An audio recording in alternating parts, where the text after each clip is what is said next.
The crystal chandeliers in Lord Price Aldermar's marble hall blazed with cold light, as if the very air wanted to expose every humiliation about to unfold.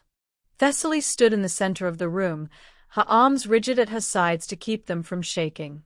The ivory gown her stepmother had insisted she wear, chosen not for beauty but for symbolism, like dressing livestock for market, pulled against her shoulders with each shallow breath. The silver streaks in her dark hair, the ones her family called the stain, caught the light like threads of shame. "It is settled," her father announced, his voice carrying the cold precision of a contract being executed. "You will be delivered to the Vampire King's palace at dawn." Before we continue, subscribe if you want to follow Thessaly's fate. And tell me in the comments, would you have obeyed her father, or tried to escape? Thessaly's younger sister, Seraphet, sat poised at the long table, her expression carefully arranged into something between sympathy and satisfaction. She was everything the Aldemar family prized, flawless, unmarked by strangeness, perfectly groomed for advantageous marriage. Thessaly had always been the liability, too marked by silver, too prone to the fractures, too defiant. "Father," she began, her voice steadier than the tremor in her chest, "the blood debt can be settled with other terms. Trade concessions. Territory rights." Lord Price slammed his palm against the mahogany table. Wine glasses jumped, their contents spilling across documents in dark rivulets. "The Vampire King has demanded payment in the exact terms of the treaty. I have chosen you as that payment. Consider yourself fortunate I found a way to make you useful." Lady Marvell Aldemar examined her manicured nails with studied disinterest. "It is a necessary transaction, Thessaly. Your unique condition makes you unsuitable for marriage anyway. At least this serves a purpose." Condition. As if the silver in her hair and the visions that fractured her perception were diseases. As if Thessaly herself were defective merchandise being written off the family's balance sheet. "May I at least pack my own belongings?" Thessaly asked, forcing dignity into her voice. Her father waved dismissively. "One trunk. Nothing of significant value. The king has no use for our trinkets, and neither, I suspect, will you for very long." In her chambers, Thessaly moved with mechanical precision, selecting practical garments and hiding beneath them the journals documenting her visions, forbidden history books, and her birth mother's silver locket. Nerissa, the chambermaid who had never flinched from Thessaly's strangeness, wept silently as she helped pack.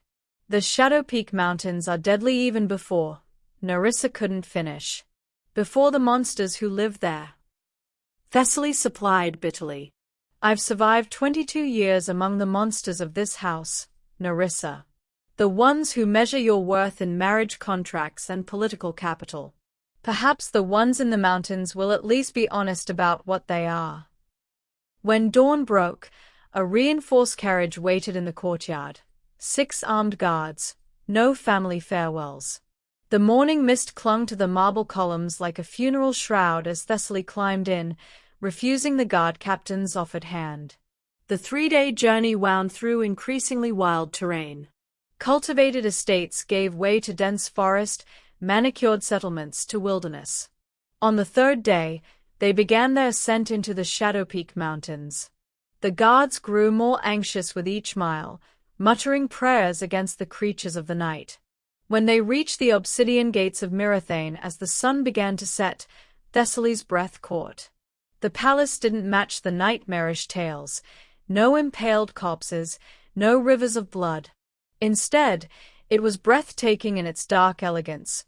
Volcanic glass towers rising from the mountain itself, silver veins running through stone like captured lightning, windows glittering like emerging stars. The gates began to open, smooth, silent, without visible hands. "This is as far as we go." The captain's voice was tight with fear. "Lord Aldemar's orders were to deliver you to the gates. No further." Thessaly stepped down, pulling her cloak against the mountain wind. Before she could retrieve her trunk, the guards had already turned the carriage, desperate to descend before full darkness. She watched them go, abandoning her without a backward glance. When the sound of hooves faded completely, Thessaly stood alone. The obsidian gates stood fully open, revealing a courtyard of black stone and silver torchlight beyond. She thought of her father's final words, "You were always the investment that never paid dividends." She thought of Seraphet's satisfied smile. She thought of 22 years of being called flawed, stained, defective, broken. Then Thessaly picked up her trunk, refusing to wait for whatever servants might be sent, and walked through the gates of Mirathane with her head held high. If she was going to be destroyed, she would at least meet her destruction standing upright. The gates closed behind her with a sound like a heartbeat, final and irrevocable. There was no going back. The courtyard opened into halls that defied everything Thessaly had been taught to expect. No torture chambers. No dungeons. Instead, Mirathane unfurled before her like a dark dream-made architecture. Corridors of polished obsidian stretched toward impossible heights, lit by silver flames that burned without heat or smoke. Through arched doorways, she glimpsed libraries vast enough to hold centuries. Shelves ascending into shadow, books bound in materials she couldn't name, scripts in languages both familiar and utterly foreign. A figure materialized from the shadows with such grace it seemed like condensation rather than movement. Tall, elegant, with features that suggested neither full humanity nor complete otherness. "Miss Aldemar." His voice carried the precision of old courtly training. "I am Kyreth, Chamberlain of Mirathane. His Majesty will receive you tomorrow evening. Tonight, you are to rest. Not prisoner. Not tribute. Guest." Kyreth led her through halls lined with mirrors that should have shown her reflection but didn't, not exactly. In the glass, Thessaly saw herself wreathed in light that didn't exist, standing taller, silver hair luminous rather than stained. Versions of herself she didn't recognize. The suite he brought her to was more elegant than her chambers at the Aldemar estate had ever been. Moonlight spilled through floor-to-ceiling windows overlooking gardens where silver flowers bloomed in defiance of the mountain cold. "If you require anything," Kyreth said, "simply speak it aloud. Mirathane listens." Then she was alone. The fracture came without warning, as it always did. Pain lanced through her skull, vision fragmenting like shattered glass. She collapsed against the bed as the world dissolved into something else. A woman who wore Thessaly's face but wasn't her, wreathed in light and shadow that moved like living things. Her lips formed words in a language Thessaly almost understood, almost remembered, syllables that tasted like moonlight and tasted like blood. Then it shattered. Thessaly gasped, clutching silk sheets, her body trembling. This place might still be a cage. But it was not the nightmare her family had promised. It was something far more dangerous. It was hope. Kyreth came for her as the sun set on her second evening in Mirathane, dressed in formal attire that made Thessaly acutely aware of a simple traveling gown. "His Majesty will see you now." The throne room was a cathedral of darkness and light. Volcanic glass walls soared overhead, veined with silver that pulsed like captured starlight. The floor was polished to mirror brightness, reflecting a ceiling lost in shadow. At the far end, elevated on a dais of black stone, sat a throne that looked grown rather than carved from the mountain itself. And upon it, Kivrain. He was nothing like the monster from Tavern Tales. No grotesque fangs, no feral menace, no theatrical cruelty. Instead, he possessed the kind of beauty that came from centuries of refining every gesture, every glance into deliberate art. Dark hair fell to his shoulders, framing features too perfect to be entirely human. His eyes, ancient silver touched with violet, tracked her approach with unsettling intelligence. He wore power like other men wore clothing, elegant and absolute. Thessaly Aldemar. Her name in his voice sounded different, as if he pronounced syllables her family had always slurred. "Welcome to my court." She forced herself to meet his gaze.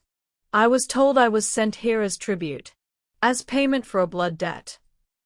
You were. Kivrain descended the dais with fluid grace, each step deliberate. Your father sold you to settle his grandfather's treaty violation. What he did not tell you is why I accepted you specifically as payment. Because I'm expendable. Something that might have been anger flickered across his features. Because you are Lumina-born. A heritage so rare I have not encountered it in 3 centuries. The word resonated in Thessaly's chest like a struck bell. I don't understand. The silver in your hair. The visions you call fractures. The way mirrors show you what you could be rather than what you are. Kivrain stopped 3 paces away, close enough that she could see the silver in his eyes shift like mercury. Your family called them defects. They are manifestations of dormant power. The Lumina were beings who balanced mortal and immortal realms, who walked between light and shadow. They were hunted to extinction centuries ago by humans who feared what they couldn't control. Thessaly's hands trembled. That's impossible. I'm just flawed, broken, defective. His voice was soft, dangerous. Those are the words your family taught you. They are lies, Thessaly. Your bloodline is awakening, and without training, it will consume you. The fractures will intensify. The visions will fragment your mind. Terror and desperate hope warred in her chest. Why are you telling me this? Because I am offering you a choice your father never gave you. Kivrain's expression was unreadable. Remain at Mirathane for 3 lunar cycles. Learn the truth of your heritage. Train to control the power trying to emerge. At the end, decide your own fate. Stay, or return to your family with full knowledge of what you are. And if I refuse, if I demand to leave now, then I will honor that choice. He said it with such certainty she almost believed him.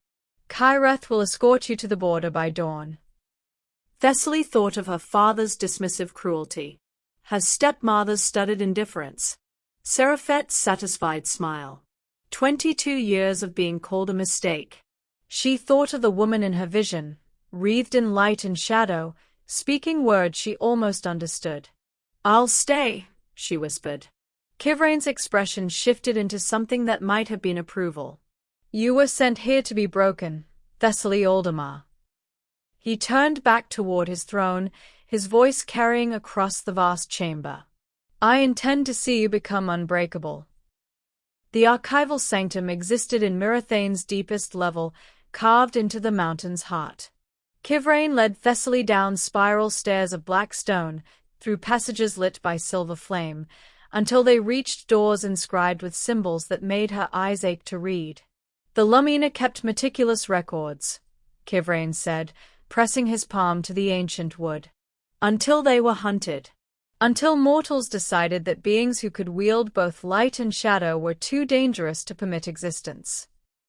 The doors opened onto a chamber that stole Thessaly's breath. Shelves stretched into darkness, filled with scrolls and books and tablets of stone. At the chamber's center, a table held open manuscripts illuminated with silver ink that seemed to glow. Kivrain gestured to an illustration. A woman with silver-streaked hair, light radiating from one hand, shadow pooling in the other. This is what you are. What you were always meant to be. Thessaly traced the image with trembling fingers. My father said the silver was a stain. A mark of defect. Your father is a fool who sold power he couldn't comprehend. Kivrain's voice held controlled anger. The silver marks awakening Lumina bloodlines. The visions are your consciousness touching other possibilities, other times. The pain, the fractures, happen because your power has no outlet. It builds until it shatters through you. Can it be controlled? It must be, or it will destroy you. He moved to stand behind her, close enough that she felt the cool energy radiating from him. We begin now. The training started with breath. Kivrain's hands, cool but not cold, rested lightly on her shoulders as he guided her through meditation techniques that were half ritual, half instruction. Feel the power moving through you. Don't fight it. Guide it. For the first time in her life, when the familiar pressure built behind her eyes, Thessaly didn't brace for pain.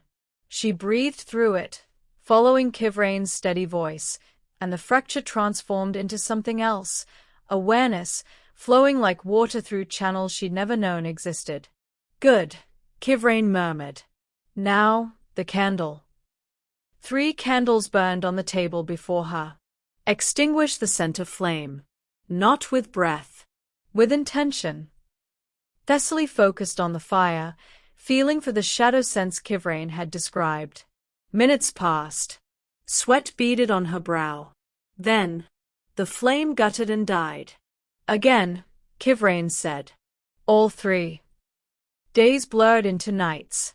Thessaly learned to move objects with threads of shadow, to sense emotions like temperature changes in the air, to navigate Mirathane's halls in complete darkness by feel alone. The training required constant proximity to Kivrain, his hands steadying hers, his voice guiding her through exercises, his presence a constant anchor. She began to see him differently.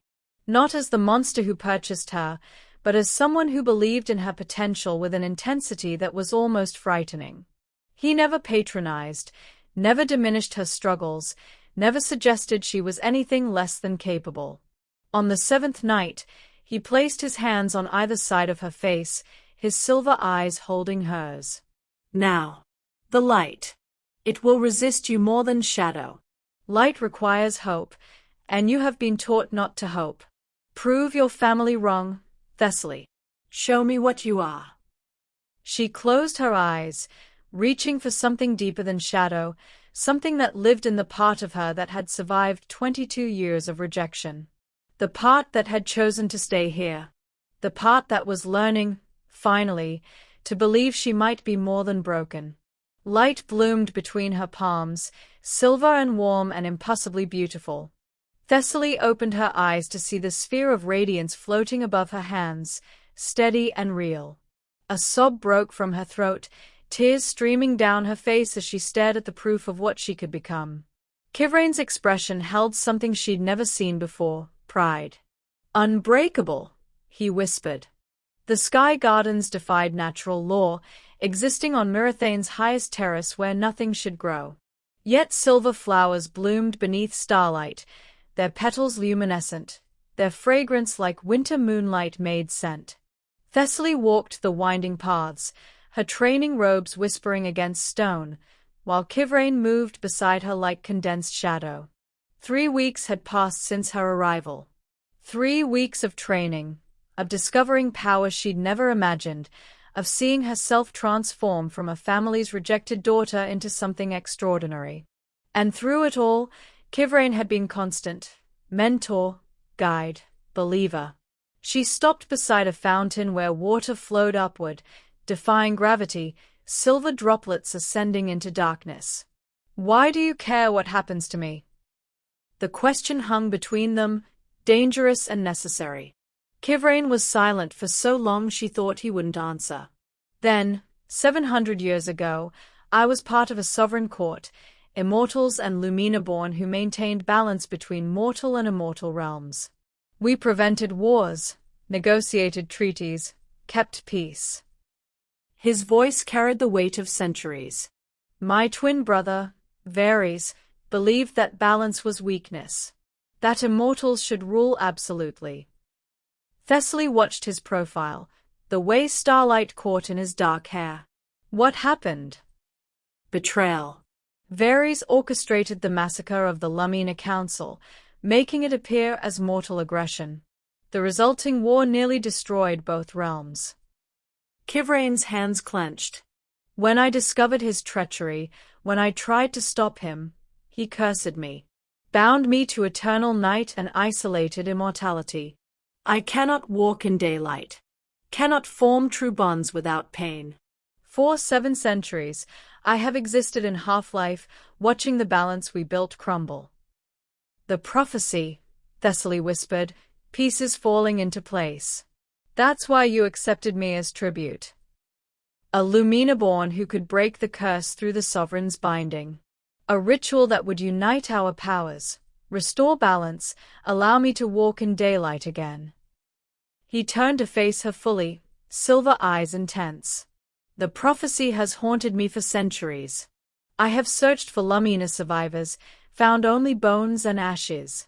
Until you. Thessaly's breath caught. So this, the training, the kindness, it's because you need me to perform this ritual. No. The word was absolute.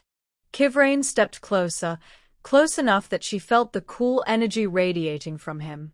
I have learned, in 700 years, that destiny cannot be forced. That prophesies our possibilities, not certainties. That using people as tools for salvation only creates more monsters.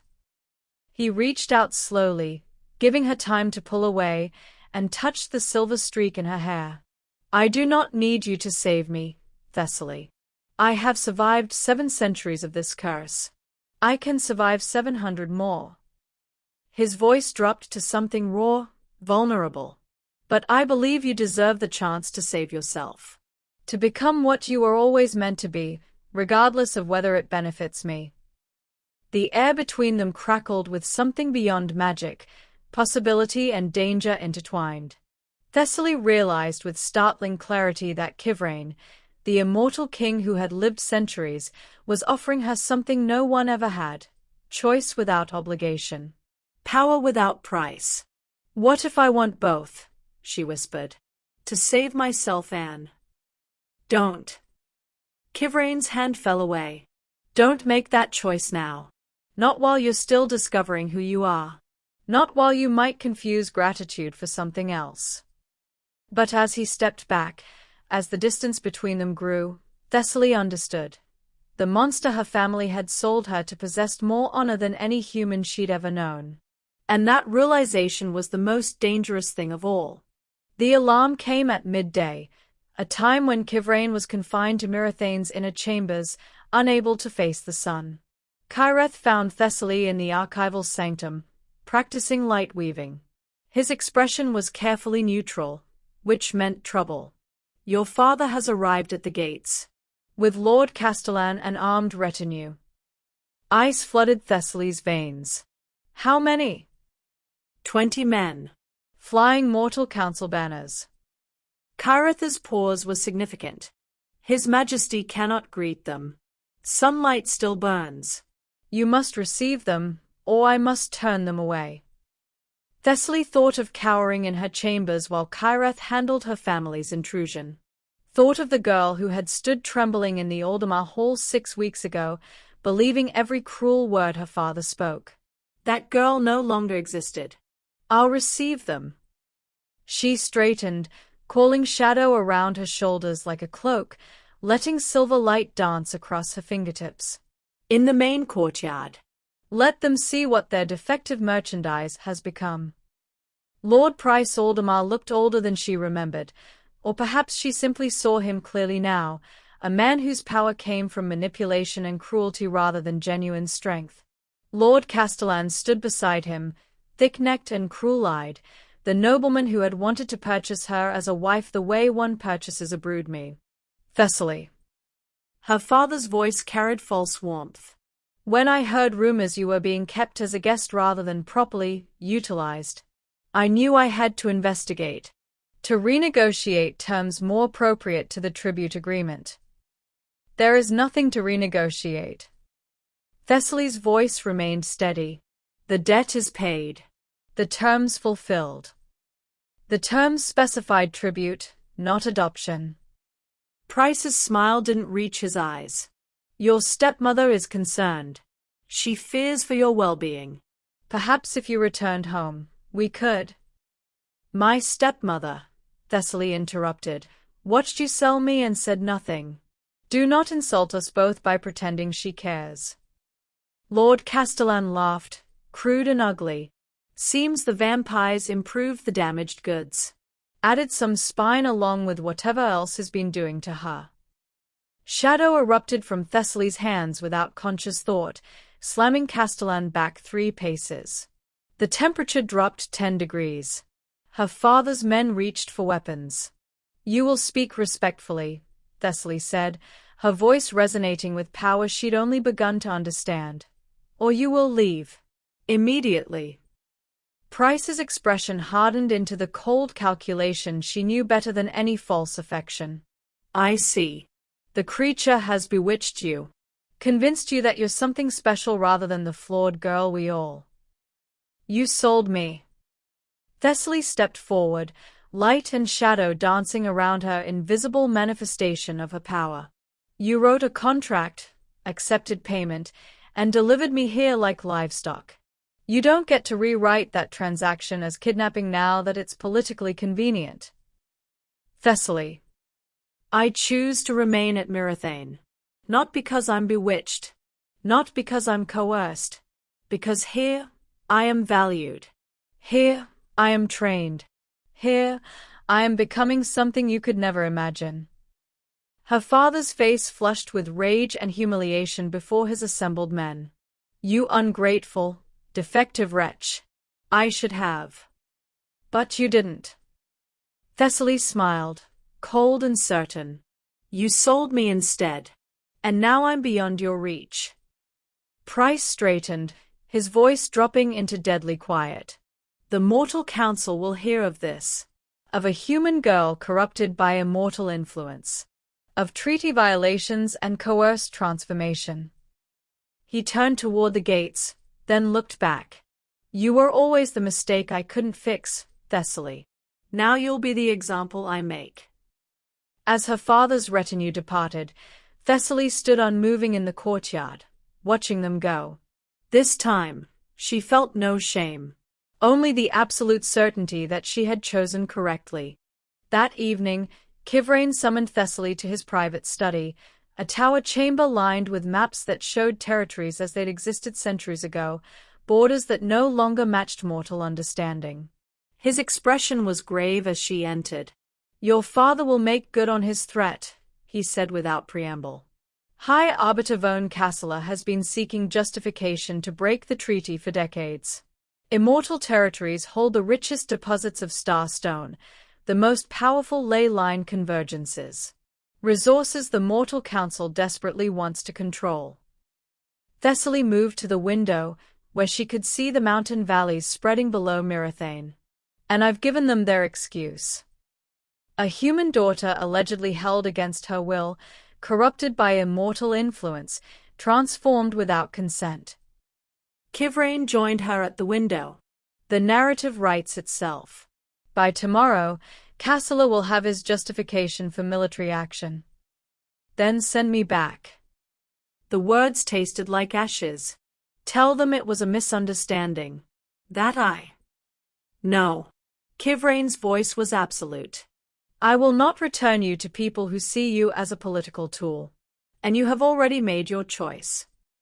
A choice that might start a war. A choice that reveals a war already brewing.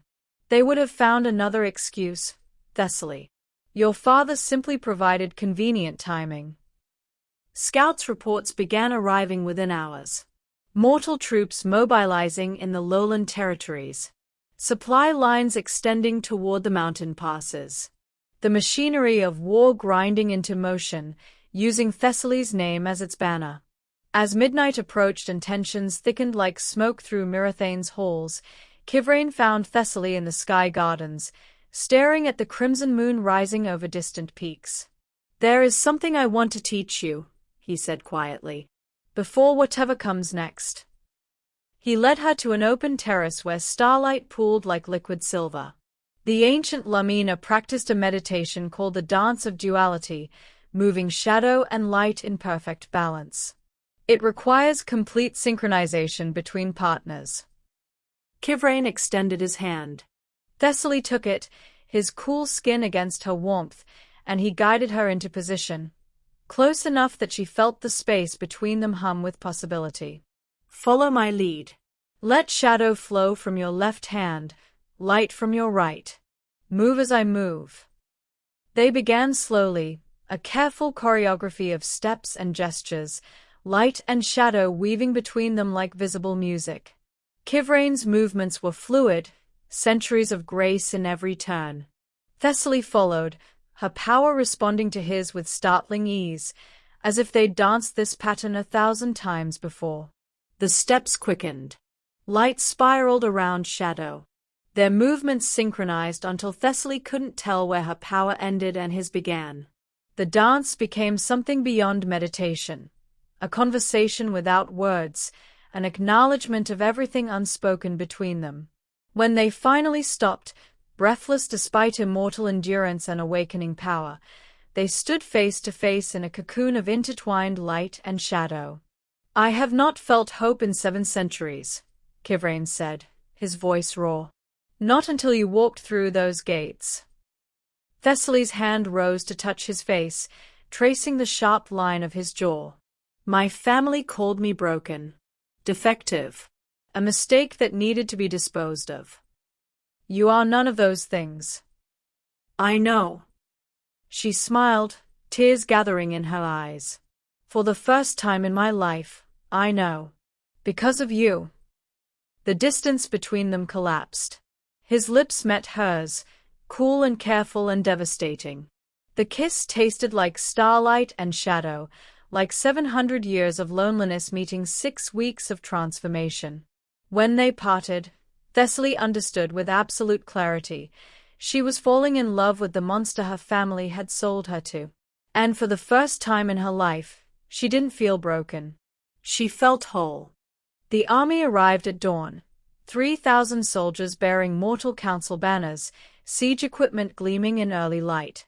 High Arbiter von Cassel rode at their head, Lord Price Aldemar at his side like a faithful hound. They stopped just beyond Mirathane's outer defenses, close enough for their herald's voice to carry. "By order of the Mortal Council, the human woman Thessaly Aldemar is to be returned to her family's custody within 24 hours. Failure to comply will be considered a treaty violation and an act of war." Kivrain stood on Mirathane's battlements, Thessaly beside him, watching the army spread across the valley like a disease. "The choice remains yours," he said quietly. "I will not force you to stay if you wish to prevent bloodshed." Thessaly looked at the soldiers below, knowing her father stood among them. Knowing he had orchestrated this entire confrontation to reclaim the daughter he'd discarded, now that she possessed value he could exploit. "I won't go back," she whispered. "But I won't be the reason people die either. There has to be another way." The explosion came from within Mirathane itself. Kairatha's voice rang through the halls via magical amplification. "Breach in the Eastern Passage. Armed intruders." Thessaly ran, shadow-stepping through corridors with speed her training had awakened, Kivrain a blur of darkness beside her. They reached her chambers to find the door shattered, guards unconscious in the hallway, and inside, her father, flanked by 6 armed soldiers, reaching for her with chains in his hands. "Did you think," Price snarled, "that I would simply accept your defiance? You are Aldemar property, purchased and paid for by my family's investment in your worthless existence. How did you get in?" Kivrain's voice was death itself. A figure stepped from the shadows behind Price's men, tall, elegant, bearing features that mirrored Kivrain's own. "Hello, brother. Did you miss me?" "Varies." The name was a curse. "The Eastern Passage has been forgotten for centuries. I simply reminded Lord Aldemar of its existence." Varys smiled with poisonous charm. "In exchange for the girl, of course. Her power would make an excellent weapon against you." Price lunged for Thessaly. His hands closed on her arms with bruising force, the same hands that had signed her away, that had called her defective, that had never once touched her with kindness. "You're coming home," he hissed. "And you'll do exactly as." The rage and trauma and terror of 22 years detonated. Power erupted from Thessaly in a shockwave of light and shadow that had no control, no finesse, only raw devastating force. The guards flew backward, smashing into walls. Her father screamed as energy seared his hands, forcing him to release her. The chamber's windows shattered. The stone walls cracked. Thessaly stood at the center of the maelstrom, light blazing from her skin, shadow pouring from her eyes, power she couldn't contain ripping through her in waves of agony and fury. Thessaly. Kivrain's voice cut through the chaos. His hands gripped her shoulders, his own power rising to contain hers, to prevent her from tearing herself apart. Breathe. Focus. You control it, not the other way. The power collapsed inward. Thessaly gasped, falling to her knees as Kivrain held her. Around them, the chamber was destroyed. Her father and his men lay unconscious against shattered furniture. Varys had vanished. Kyreth appeared in the doorway, his expression grim. The army saw the explosion. Cassala is declaring it proof of coerced transformation. They are preparing to attack at dawn. Kivrain lifted Thessaly, who trembled with power shock in his arms. Her father groaned, stirring among the rubble. Get him out, Kivrain commanded. Return him to Cassala with this message. Thessaly Aldemar stays of her own choice. If they want war, they'll have it. As Kyreth dragged Price toward the eastern passage, Thessaly's father looked at her with pure hatred. Monster, he spat. Abomination. You are always wrong, and now everyone will see it. But Thessaly, cradled against Kivrain's chest, felt only certainty. War was inevitable, and she would face it as what she truly was. The Sanctum of Echoes lay in Mirathane's deepest heart, a chamber carved from living stone where 7 centuries of rituals had left their mark in the air itself. Silver flames burned in ancient braziers, casting shadows that moved with intentional purpose. The crimson moon hung visible through a crystal ceiling, bathing everything in blood-red light. Kivrain stood across from Thessaly, his expression grave. The sovereign's binding will stabilize your power, merge our essences, grant you immortality. You will become my equal in every way. He paused. But it is irreversible. You will cease to be fully human. Your life will be bound to mine for eternity. This is not a rescue, Thessaly. It is a transformation. And the alternative? Her voice was steady despite the power still crackling beneath her skin, threatening to tear her apart. Your abilities consume you from within, or you suppress them and return to what you were. His silver eyes held hers. I will not choose for you. This must be your decision alone. Thessaly looked at the ancient runes carved into stone, the silver flames, the crimson moon overhead. She thought of her father's hatred, her family's rejection, 22 years of being called broken. She thought of 6 weeks of discovering who she truly was. She thought of Kivrain's hands guiding hers through training, his voice steady in darkness, his belief in her potential unwavering. I choose the ritual. The words rang with absolute certainty. Not because I'm afraid. Not because I have nowhere else to go. Because I want this, the power, the partnership, the future I'll build on my own terms. Kivrain's expression shifted into something profound. Then we begin. The ritual was visceral and beautiful. Ancient words and languages predating mortal kingdoms. Silver flames rising around them in spiraling columns. Kivrain's hands clasping hers as power flowed between them. His darkness, her light, merging into something entirely new. Thessaly felt her essence expanding, transforming. Pain and ecstasy intertwined as mortality burned away and something immortal took its place. Her consciousness merged with Kivrain's, 700 years of memories, loneliness, hope, flooding through her while he experienced her 22 years of rejection and resilience. 2 souls becoming one unified force. When the flames subsided, Thessaly stood transformed. Her silver hair blazed luminous, no longer a stain but a crown. Her eyes held both starlight and void, mortal brown threaded with immortal silver. Power radiated from her presence, not wild and uncontrolled, but sovereign and absolute. Kivrain gazed at her with something like awe. My queen. Dawn broke over the mountains as they appeared together on Mirathane's battlements. Below, the Mortal Council's army stood assembled, siege weapons aimed, High Arbiter Cassila and Lord Price Aldemar waiting for surrender. Instead, they faced a queen. Thessaly's voice carried across the valley, amplified by power that made the air itself resonate.